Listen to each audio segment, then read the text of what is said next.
నమస్కారం వార్తలకు స్వాగతం. ముందుగా ముఖ్యాంశాలు. టీడీపీ లీడర్ ప్రెస్ మీట్, పలు అంశాలపై వివరణ.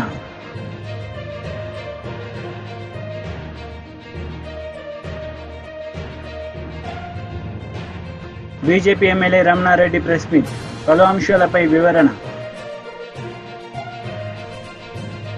వైసీపీ లీడర్ మీడియా సమావేశం నిర్వహించారు. ఈ సందర్భంగా పలు అంశాలపై ఆయన మాట్లాడారు. అంతా గొప్పగా పనిచేసిన సందర్భం. మరి ఈ చంద్రబాబు నాయుడు గారు వచ్చిన తర్వాత వాలంటీర్లకి 10,000 రూపాయలు మరి వాళ్ళకి స్టైఫండ్ కానీ లేకపోతే ఇస్తానని చెప్పి మరి వాళ్ళని ఏ రకంగా తీసేసిన సందర్భాలు, వాలంటీర్ సిస్టమ్నే మొత్తం నిర్మూలన చేసిన సందర్భం. రాష్ట్ర వ్యాప్తంగా 4 లక్షల మంది పిల్లలు వాలంటీర్ పిల్లల్ని తీసేసిన సందర్భం. మరి ఇది ఎక్కడికి వెళ్ళిపోతూ ఉన్నాము? మరి ఇదే చంద్రబాబు నాయుడు గారు నిరుద్యోగ భృతి 3,000 ఇస్తా అన్నాడు.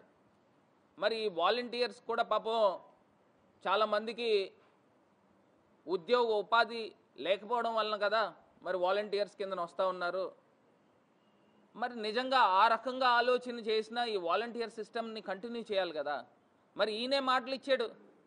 ఇదే చంద్రబాబు నాయుడు గారు మరి మాటలు ఇచ్చి వాగ్దానాలు చేసి మరి ఏ రకంగా వాలంటీర్ సిస్టమ్ని పూర్తిగా నిర్వీర్యం చేసిన సందర్భం. మరి ఇది మోసం కాదా అని అడుగుతా ఉన్నా. ఇదే చంద్రబాబు నాయుడు గారు అసెంబ్లీ వేదికగా ఆయన చెప్పిన మాటలు ఏమని చెప్తా ఉన్నాడు? భయం వేస్తూ ఉందంట. మేము సూపర్ 6 అనే హామీలు ఇచ్చాము, అది చూస్తుంటే భయం వేస్తూ ఉంది, ముందుకు వెళ్ళలేని పరిస్థితులు, ప్రజలు ఆలోచన చేయాలంటున్నాడు. అంటే దానికి అర్థం ఏంటి? నీ సూపర్ 6 హామీలన్నీ ఎత్తేస్తావునే కదా. దానికి అర్థం ఏంటి?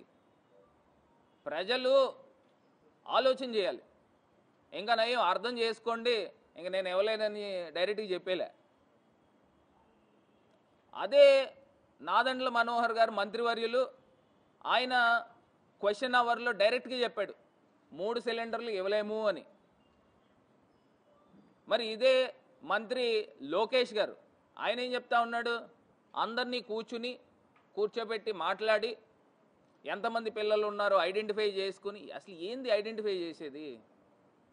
కలెక్టర్లకి సచివాలయాల వారీగా ఏ సచివాలయంలో ఎంతెంతమంది తల్లులు ఉన్నారు, ఎంతెంతమంది పిల్లలు స్కూల్స్కి వెళ్తున్నారు అనేది ఎంతసేపు ఆ డేటా తీసుకోవడము? మరి దానికి కూడా మంగళం చెప్పిన పరిస్థితులు. మరి ఇదే ఎలక్షన్ క్యాంపెయినింగ్లో మరి ఏ రకంగా మాటలు చెప్పారు?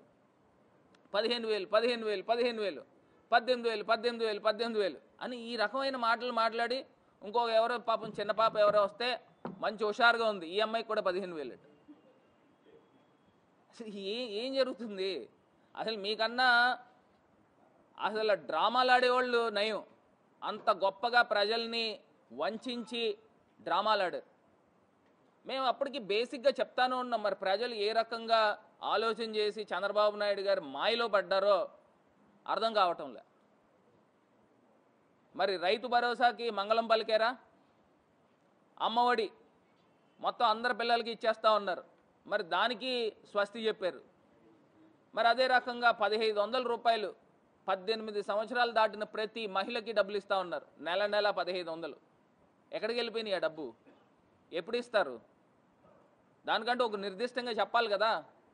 మాకు ఇప్పుడు మేము సంపదలు సృష్టించిన తర్వాత 5 సంవత్సరాలు పోయేకి ఇస్తామని చెప్పాలా? లేకపోతే ఏదో ఒకటి చెప్పాలి కదా. ఎప్పుడు చెప్తారు? ఎప్పుడు ఇస్తారు? మరి రాష్ట్ర వ్యాప్తంగా ఉన్న మహిళలందరూ కూడా ఎదురు చూస్తూ ఉన్నారు. ఇది కాకుండా రైతు భరోసా 20,000 ఇస్తానని చెప్పారు. ఏది 20,000 ఎక్కడుంది? ఈ పాటికి జగనన్న ఉంటే. టీడీపీ లీడర్ మీడియా సమావేశం నిర్వహించారు. ఈ సందర్భంగా పలు అంశాలపై ఆయన మాట్లాడారు. 45 crores ఖర్చు పెట్టి ఈ బిల్డింగ్ కట్టారు. అదేవిధంగా ఇక్కడ ముందుంటే ఈ ముందున్న బిల్డింగ్ కూడా ఇప్పుడు చూస్తే దీనంతా కూడా పగలగొట్టి కొత్త బిల్డింగ్ కట్టబోతా ఉన్నారు. నాట్కో నన్నపనేని గారికి వీళ్ళందరికీ కూడా చాలా హృదయపూర్వక కృతజ్ఞతలు. ఇది చూసే వాళ్ళందరికీ మేము ఎందుకు ఇది పెట్టాము ఇక్కడంటే, మిగిలిన వాళ్ళు కూడా సమాజ సేవలోకి రండి, దీంట్లో కరప్షన్ లేకుండా మీరు ఇచ్చే 100 రూపాయలు రూపాయలుగా పేదవాళ్ళకి అందే విధంగా చేసే బాధ్యత ఇక్కడ ఉన్నటువంటి ప్రజాప్రతినిధులు అందరం కూడా తీసుకుంటాం. కాబట్టి మీరు ధైర్యంగా ముందుకు వచ్చి సమాజ సేవలో పాల్గొనాలని కోరుకుంటా ఉన్నాను. అదేవిధంగా సత్యకుమార్ గారికి వారికి ఫుల్ అవగాహన ఉంది. రాష్ట్రంలో ఉన్నటువంటి హాస్పిటల్స్ ఏమేమి చేయాలనేది. ఈ హాస్పిటల్కి కూడా లాంగ్ టర్మ్గా అంటే మనం అవసరమైనప్పుడల్లా బిల్డింగ్ కడతా ఉన్నాం. ఇలా కాకుండా ఒక కాంప్రహెన్సివ్గా అసలు ఈ హాస్పిటల్ 5-10 ఏళ్లలో ఎలా ఉండాలనే విధంగా ఒక కాంప్రహెన్సివ్ ప్లాన్ తీసుకోవటం, పార్కింగ్ కానీ, ఎమర్జెన్సీ బ్లాక్ కానీ, లేకపోతే ఇంకేమైనా సర్వీసులు కావాలి ఇవన్నీ చూసి చేయమని, అదేవిధంగా ఇంకా కొన్ని మాకు తెలిసిన ఇన్పుట్స్ మేము ఇచ్చాం. సత్యకుమార్ గారు దానికి సానుకూలంగా స్పందించారు. అదేవిధంగా ఇక్కడ జిమ్ఖానా వారు 80 నుంచి 86 కోట్ల రూపాయలతోటి మెటర్నిటీ అండ్ చైల్డ్ పెద్ద బిల్డింగ్ 7 floors కడతా ఉన్నారు. దానికి కూడా ఎక్విప్మెంట్ ఇవన్నీ కావాల్సిన అవసరం ఉంది. కృష్ణబాబు గారిని అడిగా ఎక్విప్మెంట్ అది. ఇవి కాకుండా మిగిలిన CSR యాక్టివిటీస్ కూడా అన్ని టేకప్ చేసి సాధ్యమైనంత తొందరగా పేద ప్రజలకు న్యాయం జరిగే విధంగా చూస్తాం. Thank you. మంత్రి గారు చెప్పండి. మీరు గతంలో చెప్పారు రాష్ట్రంలో భూమి బీర్లు ఉన్నాయి, ప్రభుత్వం మాత్రం చాలా మంది ఆరోగ్యం క్షీణిస్తుంది, వాటన్నిటిని ప్రక్షాళన చేస్తారన్నారు. గత వయసులో కానీ ప్రభుత్వానికి సంబంధించిన బార్లు ఇచ్చారు. వాటన్నిటి ప్రక్షాళన చేసే దిశగా పెట్టే అవకాశం ఉందా ప్రభుత్వ అధికారులు? ఖచ్చితంగా నూతన ఎక్సైజ్ పాలసీ రాష్ట్రంలో రాబోతుంది. అదేవిధంగా శాండ్ పాలసీ ఏ రకంగా రాబోతుంది, నూతన ఎక్సైజ్ పాలసీ కూడా రాబోతోంది. ఇప్పుడు కూడా చూస్తున్నాం. ఇప్పుడు కూడా నేను వస్తూ చూశాను, డీ అడిక్షన్ సెంటర్ ఇక్కడ కూడా ఉంది. రాష్ట్రంలో 25 డీ అడిక్షన్ సెంటర్లు ఆరోగ్య శాఖ నడుపుతూ ఉంది. ఎందుకు అన్ని పెద్ద సంఖ్యలో నడపాల్సిన అవసరం వచ్చిందంటే గత 5 సంవత్సరాలు ఆ నాణ్యత లేని మద్యం తాగడం ఒక కారణమైతే, రెండోది విచ్చలవిడిగా రాష్ట్రంలో అందుబాటులో ఉంటున్న గంజాయి. అంటే గత పాలికలు వీటిని నియంత్రించలేని పరిస్థితుల్లో చిన్న పిల్లలు 7 సంవత్సరాల పిల్లల దగ్గర నుంచి చూస్తున్నాం మనం. ఇదే జిల్లాలో ఏం జరిగాయో కూడా మనం పక్కన పల్నాడు జిల్లాలో ఏం జరిగిన సంఘటన రాష్ట్ర వ్యాప్తంగా ఎటువంటి సంచలనం జరిగిందో తెలుసు.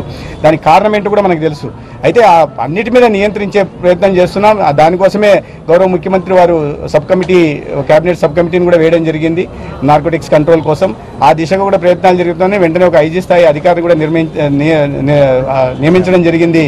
తర్వాత వెంటనే వాటి మీద ఒక ప్రణాళికాబద్ధంగా ముందుకెళ్ళి రాష్ట్రంలో నాణ్యత లేని మద్యాన్ని, అదేవిధంగా గాంజాని, నార్కోటిక్స్ కూడా నియంత్రించే ప్రయత్నం ఖచ్చితంగా జరుగుతుంది. ఆంధ్రప్రదేశ్లో ఉన్న గవర్నమెంట్ జనరల్ హాస్పిటల్లో గుంటూరు ఆసుపత్రి ప్రథమ స్థానంలో ఉంది.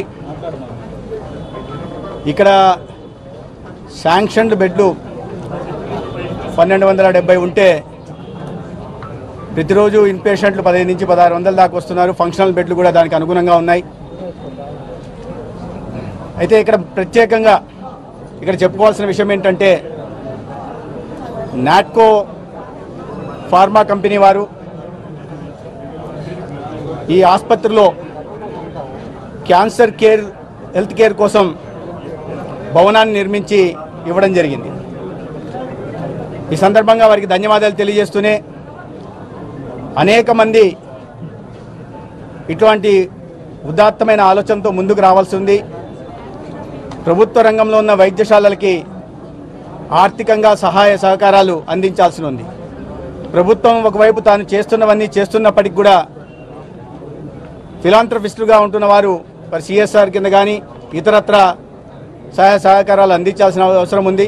అదే సందర్భంగా Guntur Gymkhana medical college old students alumni ఏదైతే ఉందో, వారు కూడా దాదాపు 100 కోట్లతో MCH వాడికి ఇతర సౌకర్యాల మౌలిక సదుపాయాల కల్పన కోసం కూడా సహకారాలు అందించడం జరిగింది. దానికి కూడా ధన్యవాదాలు, అభినందనలు తెలియజేస్తున్నాం. ఇవాళ సిటీ సిమ్యులేటర్తో బ్రాకీథెరపీ, అదేవిధంగా లీనియర్ యాక్సిలేటర్తో లెవెల్ 2 ఆసుపత్రిగా ఉన్న గుంటూరు క్యాన్సర్ హెల్త్ కేర్లో లెవెల్ 1కి వెళ్ళడానికి అవసరమైన PET CT స్కాన్ కూడా త్వరలో ఈ ప్రజాప్రభుత్వం. బీజేపీ లీడర్ మీడియా సమావేశం నిర్వహించారు. ఈ సందర్భంగా పలు అంశాలపై ఆయన మాట్లాడారు. కూడా ఎగిరెగిరి పడితే ఎక్కడ పోయి నిలబడ్డారు. వారి జీవితంలో కూడా అనుకోకుండా గాంధీ మహాత్మ ఉందట ధర్నా చేస్తామని కానీ, అసెంబ్లీ బయట కూర్చుంటామని కానీ, ధర్నా చౌక్ దగ్గరికి పోయి నిలబడతామని కానీ, ఏ ధర్నా చౌక్ అయితే ఎత్తేసారో ఆ ధర్నా చౌక్ మీద నిలబడతామని వారు కలలో కూడా ఊహించకుండొచ్చు. వారు పోయి అక్కడ నిలబడ్డారు. ఆ పూర్తి తెలంగాణ సాధించినామని చెప్పుకున్నటువంటి కేసీఆరే ఇవాళ ముఖం చాటేసే పరిస్థితి వస్తే, ఇవాళ మా సోనియమ్మ ఇచ్చింది తెలంగాణ అని చెప్పి ఎగిరెగిరి పడుతున్న మీరు అప్పుల తెలంగాణను అబద్ధమన్నా కావాలా? లేదు ఇది అప్పుల తెలంగాణనే అంటే మీరు 1,50,000 కోట్లతోని అభివృద్ధి చేస్తామని ఏ మాట అయితే చెప్తారో అది అబద్ధమన్నా కావాలా? ఏది నిజం, ఏది అబద్ధం? అప్పుల తెలంగాణ నిజమా? 1,50,000 కోట్ల అభివృద్ధి అబద్ధమా? లేదా అప్పుల తెలంగాణ అబద్ధమా? అయితే 1,50,000 కోట్ల ధనిక రాష్ట్రంగా ఉన్నటువంటి దాంట్లో నిలువ సొమ్ము ఉన్నట్టు లెక్క, జమ సొమ్ము ఉన్నట్టు లెక్కన. ఇది బట్టి గారు, శ్రీధర్ బాబు గారు, ముఖ్యంగా ముఖ్యమంత్రి గారు చెప్పాల్సిన అవసరం ఉన్నది. నిన్న మాట్లాడతాడు నిజాం ప్రభువు నిజాం కాలేజ్ కట్టించిండు, మూసీ నది చేసిండు, అట్లాగే హుసేన్ సాగర్ కట్టిరు, ఇవాళ ఆయన చేసుట్లనే పత్తర్ఘాట్ ఉన్నది, ఆయనే చేస్తుండలా కబూతర్ ఖానా ఉన్నది, ఆయన చేస్తుట్లనే ఉస్మానియా హాస్పిటల్ ఉన్నది అని చెప్పి మాట్లాడుతున్నాడు. మరి బట్టలు ఉడిపించి బతుకమ్మ ఆడిపించిన నిజాం నవాబు జ్ఞాపకం రాలేదా? ఈ తెలంగాణ, ఈ నిజాం స్టేట్లో ఉన్న ప్రతి ఒక్కరిని పన్ను వసూలు చేసి, రక్తం పిండి, పాలు పిండి, ఆడవాళ్లను మానభంగం చేసి పన్నులు వసూలు చేసిన నిజాం ప్రభు జ్ఞాపకం రాలేదా రేవంత్ రెడ్డి గారు? ఏం మాట్లాడతారు? ఎదురుగా అక్బరుద్దీన్ గారు ఉంటే మీకేమన్నా గజగజ అన్నదా? అక్బరుద్దీన్ గారిని చూస్తే ఏమన్నా చేవ చచ్చిపోయారా? అదా మీ పొగుడుతా? అక్బరుద్దీన్ గారికి మీరు చెప్తూ పోతున్నారా? ఇంకా నిజాం ప్రభు పెట్టిన భిక్షనే మన బతుకు అన్నట్టు మాట్లాడుతున్నావు. మన రక్తమాంసాలను పిండి, ఆడవాళ్ళ చనుబాలు పిండి, ఆడవాళ్లను మనభంగం చేసి మన నిజాం స్టేట్లో ఉన్న ప్రజల రక్త మాంసాలతోని పిండి వసూలు చేసి వల్ల హైదరాబాద్ నగరము ఆయన షోకుల కోసం తయారు చేసుకుంటే అదేదో ప్రజల కోసం తయారు చేసినట్టు మాట్లాడుతున్నావు రేవంత్ రెడ్డి గారు. దీనికి ఏమన్నా న్యాయం అనిపిస్తుందా? ఏమన్నా అర్థం ఉందా? తెలంగాణ విమోచన దినోత్సవం సెప్టెంబర్ 17 రోజు చేయాలని చెప్పి ప్రజలందరూ కోరుతా ఉంటే పురాణా నిజాం పోయిండు, నిజాంకు జాగీర్దార్ తిరిగి వచ్చిన కేసీఆర్ పోయిండు, ఇప్పుడు మళ్ళా నయా నిజాం వచ్చినట్టు మాట్లాడుతూ ఉన్నాం. ఇది ఎంతవరకు కరెక్టు రేవంత్ రెడ్డి గారు? ప్రజల ముందొచ్చి మాట్లాడు, ఒకసారి చెప్పి చూడు. అక్బరుద్దీన్ గారి సహకారం తీసుకుంటే దానం నాగేందర్ గారు గెలుస్తారని చెప్పి భూతు పురాణం మాట్లాడిన దానం నాగేందర్ గారు అక్బరుద్దీన్ వచ్చి క్షమాపణ చెప్పాలంటే చెప్పినావు. అది దానం నాగేందర్ గారి గెలుపోవటంలకు సంబంధించిన విషయం కాబట్టి ఆయన ఒప్పుకోవచ్చు. కానీ అసలు తప్పు మాట్లాడితే శిక్ష వేయాలా, సస్పెండ్ చేయాలని మాట్లాడిన ముఖ్యమంత్రి కళ్ళ ముందట భూతు పురాణం ఓపెన్ అయితే కూడా ఒక్క మాట మాట్లాడకుండా మూతి మీద చేసుకొని కూర్చున్నాడు. శ్రీధర్ బాబు గారు జారగిల్లబడి చూస్తున్నారు. బట్టి గారు అట్లాగే మౌనం వహించారు. పొంగులేటి శ్రీనివాసరెడ్డి గారు అట్లాగే కూర్చున్నారు. సీతక్క గారు ఒక్క మాట మాట్లాడలేరు. పొన్నం ప్రభాకర్ గారు నవ్వుతుంటారు. ఎదుటి ఆఫ్ ద రికార్డులో కూడా మాట్లాడినటువంటి ఎదురుగా ఉన్న ఎమ్మెల్యేలకు కూడా కనీసం ఏం మాట్లాడుతున్నాము, ఎలా మాట్లాడుతున్నాము, సభా సంప్రదాయాలు ఏంది అనేది కూడా తెలియని పరిస్థితుల్లో తెలిసిన వ్యక్తులు తెలియని వ్యక్తులను ఉసిగొలుపుతూ అసందర్భంగా అన్పార్లమెంటరీ వర్డ్స్ మాట్లాడుతూ ఉంటే ఈయన మైకులు అన్నమాట వాళ్ళు మైకు లేకుండా అన్నారు. వాళ్ళను తీసి సస్పెండ్ చేసి టర్మినేట్ చేస్తే ఎలక్షన్ లేకుండా 5 సంవత్సరాల దాకా మొత్తానికే ఎలక్షన్లో పోటీ చేయకుండా చేస్తే బుద్ధి వస్తుంది. అప్పుడు నోరుంది కదా, ఒళ్ళుంది కదా, ధనబలం ఉంది కదా, అధికార బలం ఉంది కదా, నేనేదో రాజును అనుకుంటున్నారు రాజ్యానికి గెలిచిన నియోజకవర్గానికి. కానీ మేము సేవకులం, పనోళ్ళము, ప్రజల పక్షాన మాట్లాడాలనే ఆలోచనే లేదు. 95 గంటలల్లో కనీసం గంట సేపు కూడా ప్రజా సమస్యల మీద మాట్లాడలే. ఎంతసేపు భూతు పురాణము, 70 గంటలు భూతు పురాణము. బీఆర్ఎస్ లీడర్ మీడియా సమావేశం నిర్వహించారు. ఈ సందర్భంగా పలు అంశాలపై ఆయన మాట్లాడారు. సీనియర్ సభ్యుడైన ఓవైసీ గారు కూడా, అక్బరుద్దీన్ ఓవైసీ గారు కూడా ఒక దశలో అంటే ఎజెండా పొద్దున షార్ట్ డిస్కషన్ ఎజెండా ఉంటే 10 గంటలకు 11 గంటలకు షార్ట్ డిస్కషన్ ఉంటే అదే రోజు పొద్దున 4 గంటలకు 5 గంటలకు మాకు ఎజెండా పంపించడం. అంటే అవకాశం లేకుండా మేము ప్రిపేర్ కావద్దు, ఆ సబ్జెక్ట్ మీద మాట్లాడద్దు, ఎజెండాని ఏ రోజు కూడా ఒక రోజు మొదలు 24 అవర్స్ మొదలు వాళ్ళు ఇవ్వలే, ఏ రోజు కూడా. అయితే అర్ధరాత్రి లేకపోతే అదే రోజు మార్నింగ్, ఎర్లీ మార్నింగ్.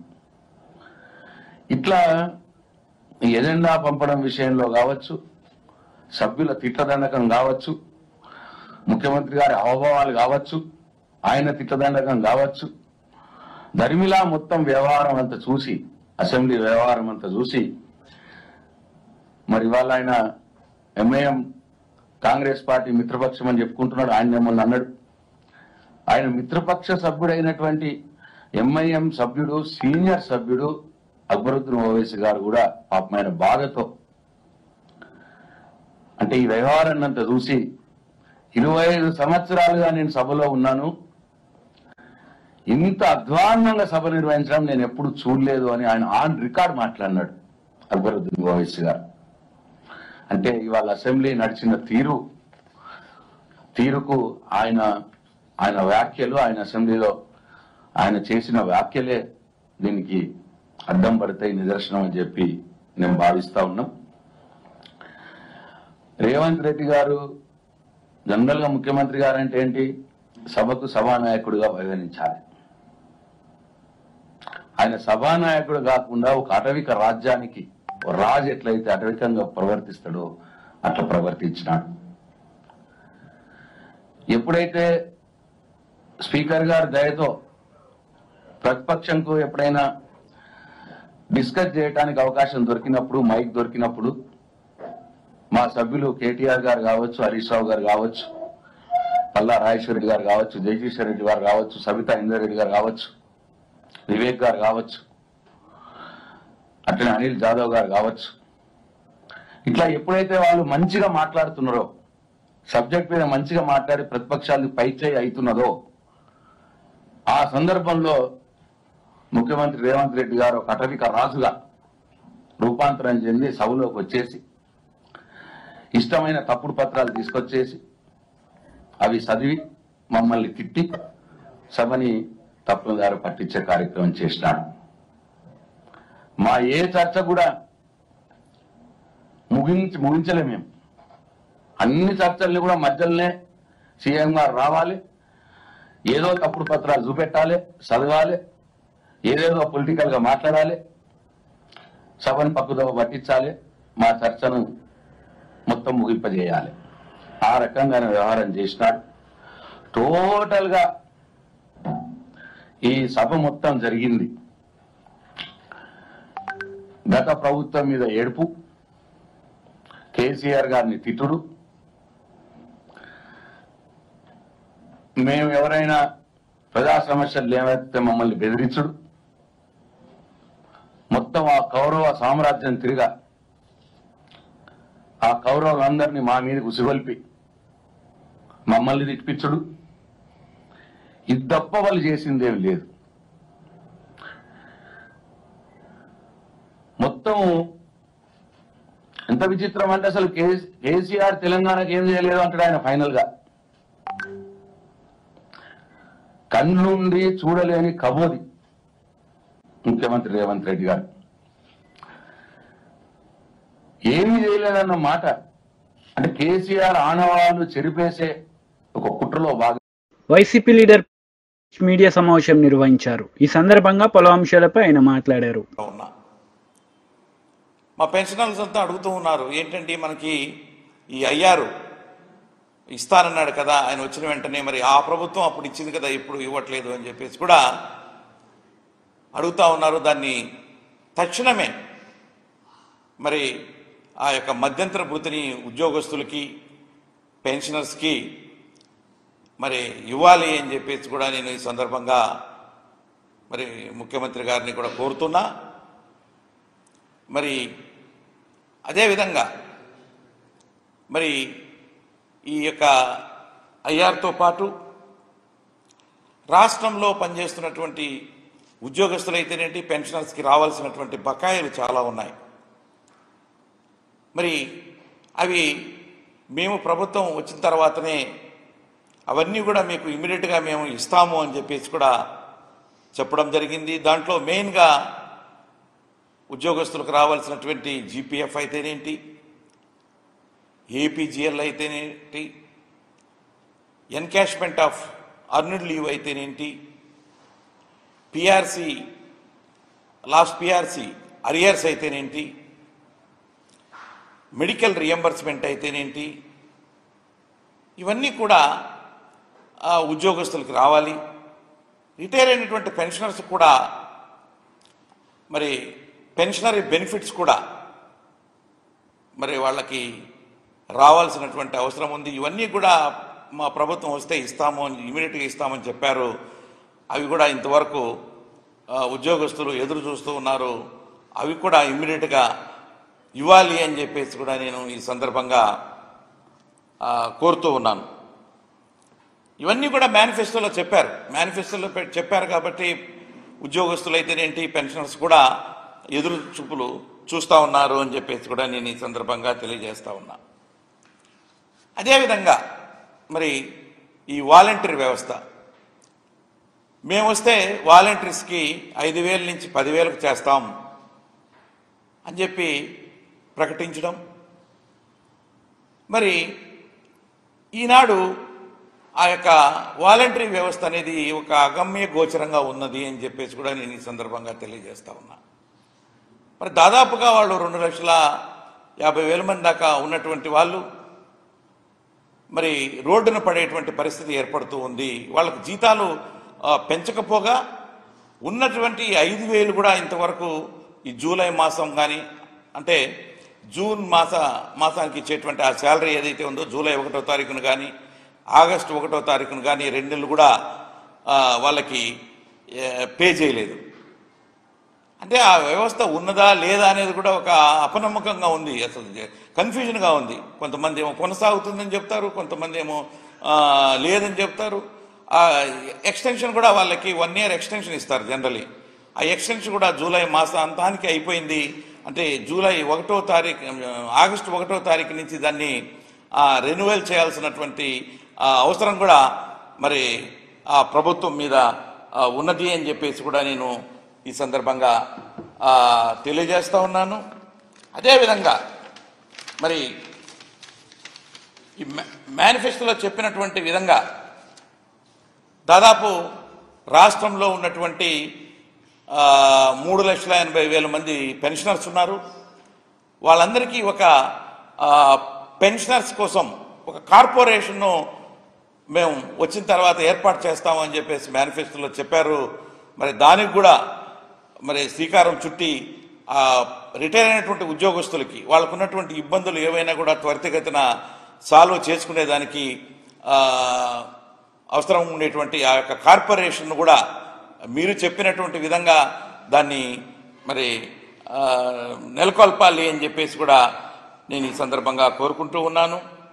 అదేవిధంగా మరి రాష్ట్రంలో పనిచేస్తున్నటువంటి ఉద్యోగస్తుల్లో దాదాపు కొత్తగా అపాయింట్ అయినటువంటి ఈ యొక్క గ్రామ సచివాలయంలో పనిచేస్తున్నటువంటి 1,20,000 ఉద్యోగస్తులతో పాటు అంతకుముందు ఎక్కువ మంది టీచర్స్ కానీ కొంత పోలీసులో ఉన్నటువంటి వాళ్ళు కూడా ఒక 2.5 lakh 3 lakh ఎంప్లాయీస్ దాకా ఈ సిపిఎస్ కిందకి వస్తారు.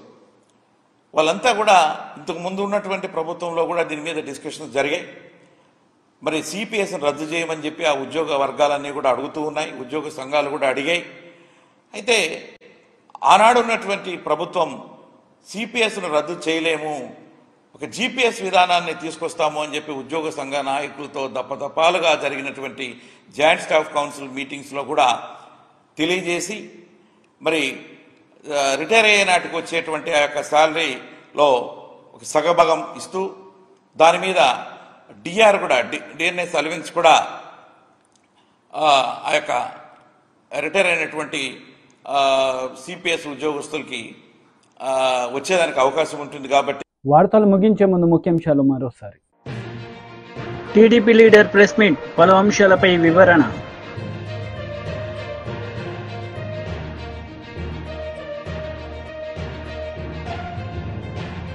BJP MLA Ramana Reddy press meet, పలు అంశాలపై వివరణ.